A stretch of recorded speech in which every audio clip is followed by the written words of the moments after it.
What's going on, everybody? So today I am finally going to get in there, and hopefully I'm not going to be completing the front end because I still need to do the control arm bushings, but for the most part, other than that, it will be fully rebuilt. And so show you what I got. I have lower ball joints, I got upper ball joints, and I got my inner and outer bearings for both sides, and I have the tools there and the grease to repack, or well, not to repack, but to pack these bearings. So it's a really simple process. It's much simpler than people think.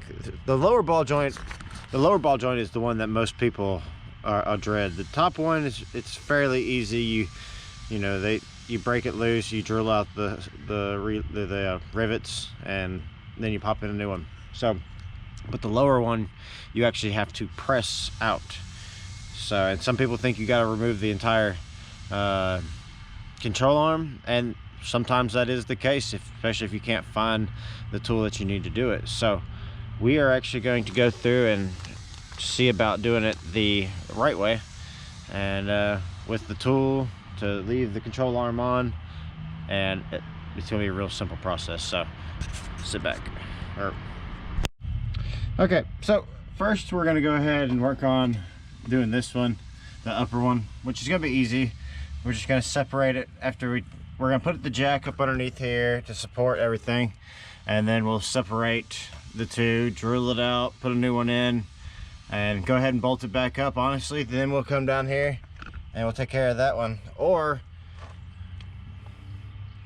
just to be easy with it, I might just remove the whole, because I gotta get in there and do the bearings anyways, so I probably need to just remove this whole thing. Yeah. Okay, so I'm gonna remove this rotor and everything else. So all right, I'm gonna get this cap off real quick, and then I'm gonna go ahead and remove the pistons with the brake pads there. Let's see here. I don't have my hammer with me, so I'm gonna use something like a hammer.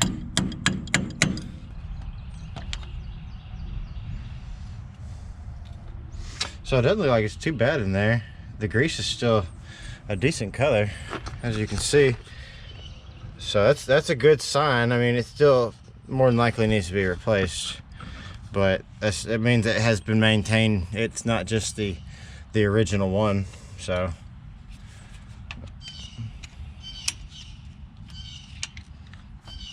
let me get my pliers. Oh, they're way over there. That figures.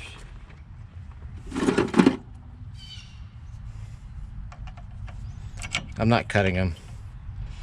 I just don't feel like walking all the way over there to grab my pliers.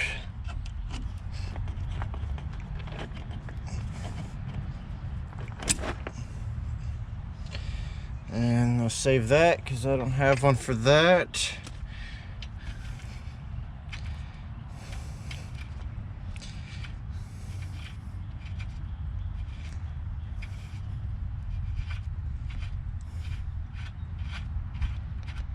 All right, after I do this, okay, so I went ahead and removed the tie rod, which is a 17 millimeter.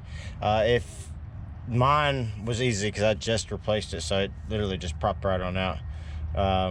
But yours is going to be more difficult, and that's why I have this tool set, is just in case.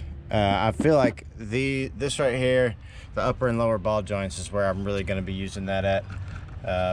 So I also removed this right here. I just used an adjustable wrench because it's right there on the outside, but I'm actually not sure what millimeter that is, but it allows us to pull all that out, and we can actually take a look at what we got here.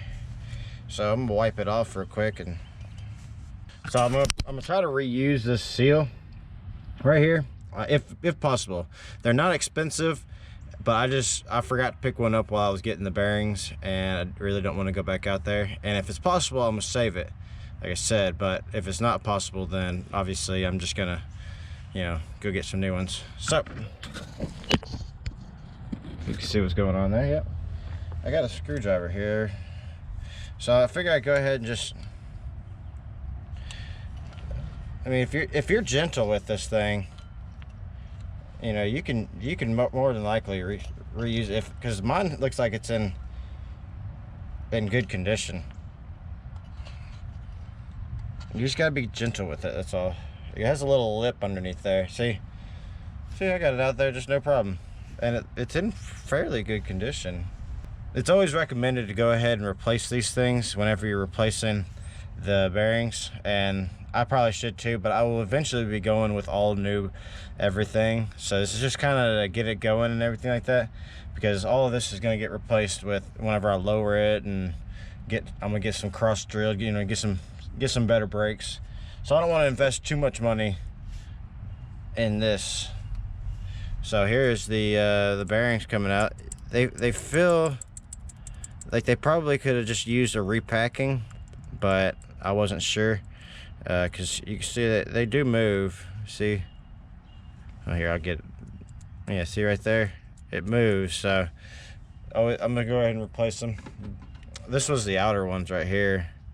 It's got this like plastic, so I don't know if that's like the ones I got, the new ones, they're not plastic on the outside right there, so I don't know what's up with that.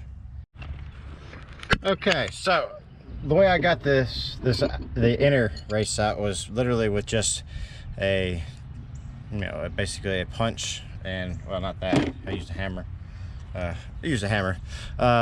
They actually do have race pullers that actually go on the outside, and then they have something goes in, and it literally just pulls up on it while putting pressure right here. But if you don't have that, you can actually get up in there, because if you look right here, this is where the race puller would go, I guess. But you can actually get in there really well with the punch, and just alternate sides as you go, and it'll just pop on out, which is actually what I did. So I'm actually gonna do it now on this this outer race, because I need to replace it as well. Now this one's gonna be a little bit more difficult, because of the weight. I'll take sides.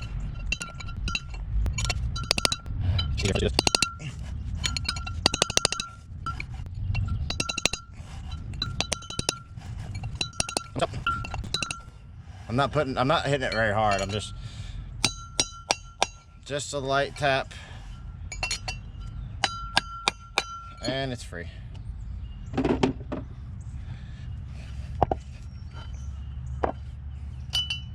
Boom. So I'll go ahead and clean up this.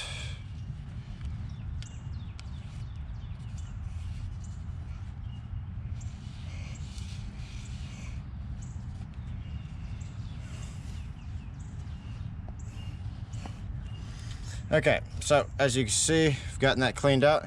Now it's time to go in and find,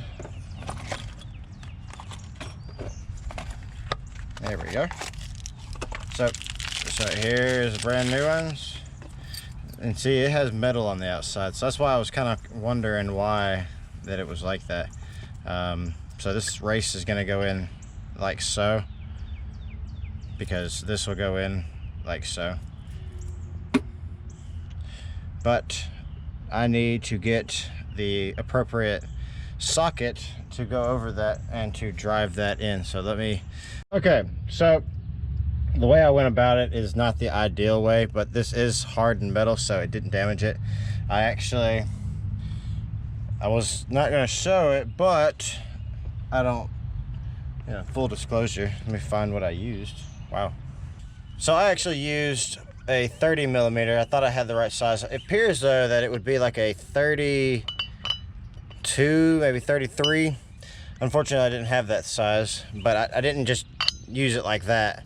You know, I actually was going around the edges of it, and then once it got down up inside there, then I actually pulled out the punch and just slowly worked my way around it until it got nice and flush down there. So what I'm gonna leave it right here, and I'm actually gonna go ahead and flip it over because I got to install this race. Now I fully suspect that I won't have what I need to do this one either. So let's see.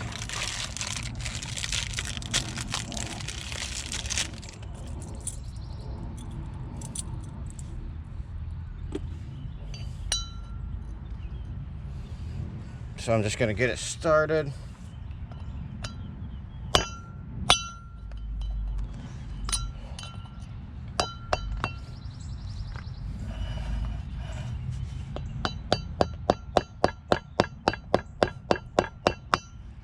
Just wanted to get it started.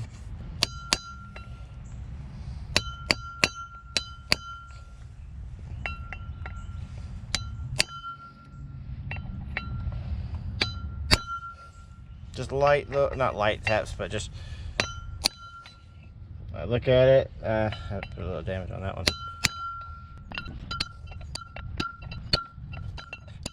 That's definitely not the way to do it.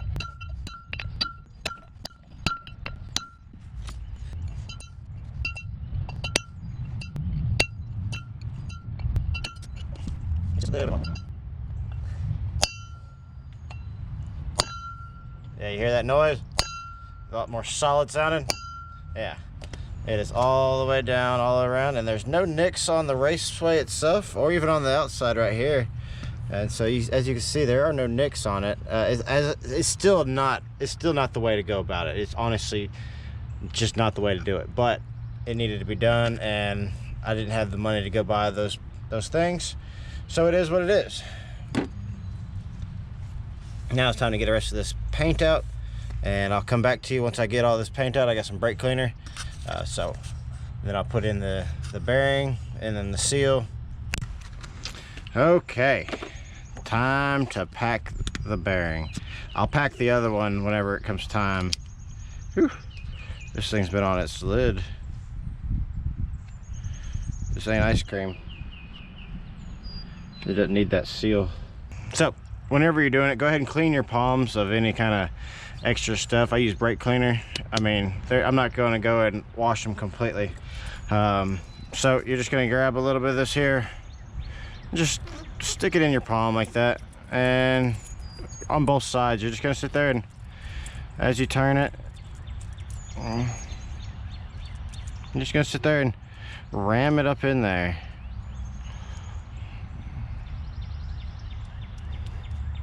And just look at it, make sure it's getting up in there. It's really easy to do. And that's just one side of it. So you gotta do that on both sides. And shoving it up in there.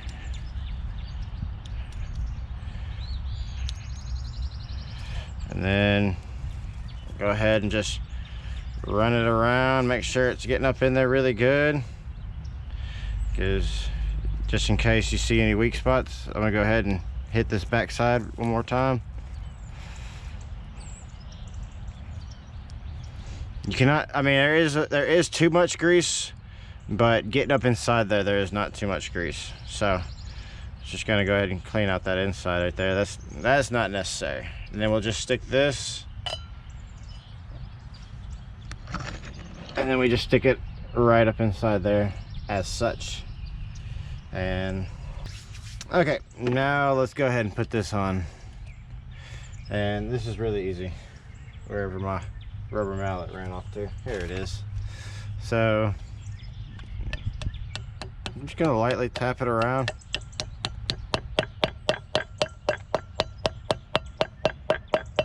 And that's it.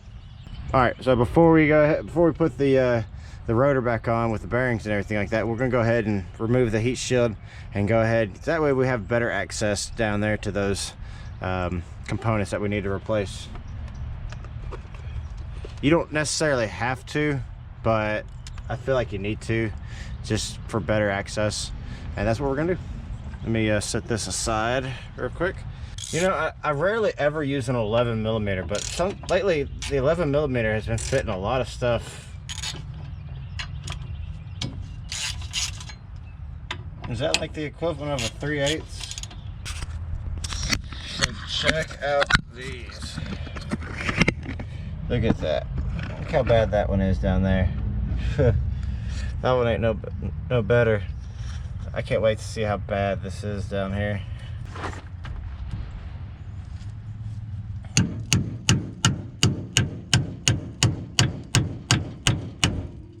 Boom. It's actually pretty easy when you have the right shit to do it. I hope you saw that. I'll show you on the bottom. This goes.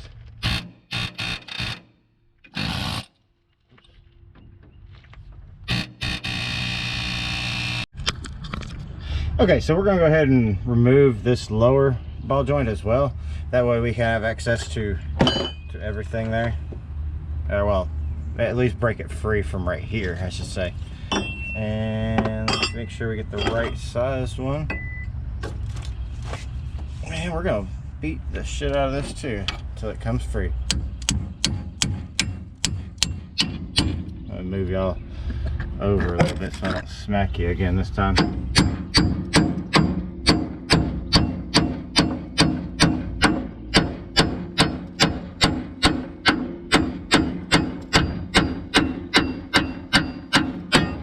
There it goes. Hey, I was worried there for a second. I was like, man, is this thing ever gonna pop free? We're gonna clean this thing up some. I'm not sure if I'm doing it right or not, but this is the only way it would work for me. So I'm hoping that this is gonna do exactly what I need it to do. I'm gonna let it go ahead and go all the way over that way.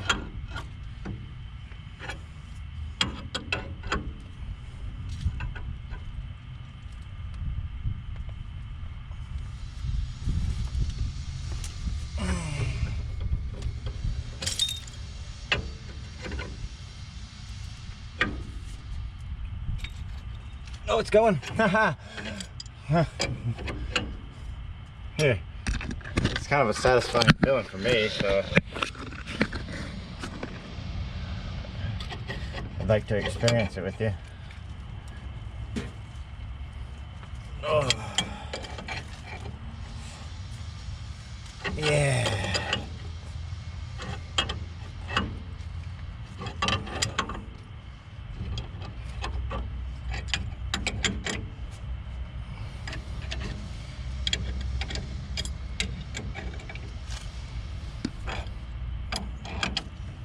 Nice. I just had to figure out how to do it, that's all.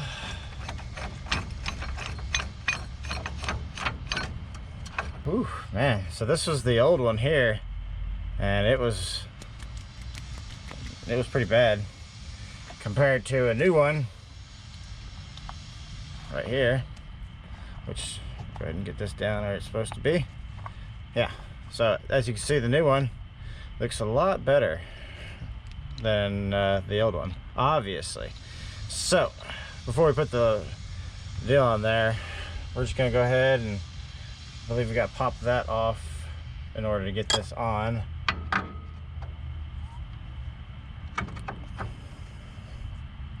Where's my rubber mallet? I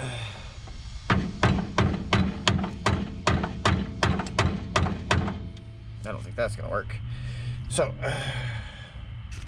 I'm probably not doing this right either, but it's gonna work. So you're just gonna do it, or at least I think it's gonna work. I haven't really tried it yet. We'll find out here very shortly if it will press it up in there. Okay, so the lower ball joint is in place now, amazingly. Yeah, it's about damn near impossible to do. The tool, I would line it up perfect and start to crank it down, and it would always kick it to the side. And so I'd pop it back out again and readjust it, try and go straight again, and it would still go to the side. Finally, it got to a point where it wore off enough of the rigid. I hammered it up a little bit on this side so it went in crooked, and so as it went in, it kept bringing this side up quicker than this side. And so I just hammered this side up a little bit more, and then once I started doing it, it actually just worked out perfect. And I've been working on it for a while, and my battery's actually about to die. So yeah, I'm gonna change out batteries now. So Those look pretty nasty, huh? Yeah, that's what I was thinking too. They definitely were in need of replacement. I mean, you can literally just move these things around as you please. I just washed my hands, so I'm not trying to get completely dirty again, but yeah, they are worn the hell out. I mean, as you see, the boots, they were already basically hanging off. You saw, and I did pull the rest of them the rest of the way off to get them out of my way. But I mean, even this one, you can see how it's ruptured and separated. So yeah, they were definitely necessary. Now the question is, did that solve my vibration issues? Maybe. It's a chance. I mean, it definitely couldn't hurt. It didn't make it worse, that's for sure. So yeah, the next thing I need to do is take her for a drive and see how she does. But it's getting a little dark out here, and these GoPros, they're not the best with low light. So I'm gonna go ahead and do that tomorrow. So I'll see you guys then, and I hope you liked this video. Hope you learned something there. Next time.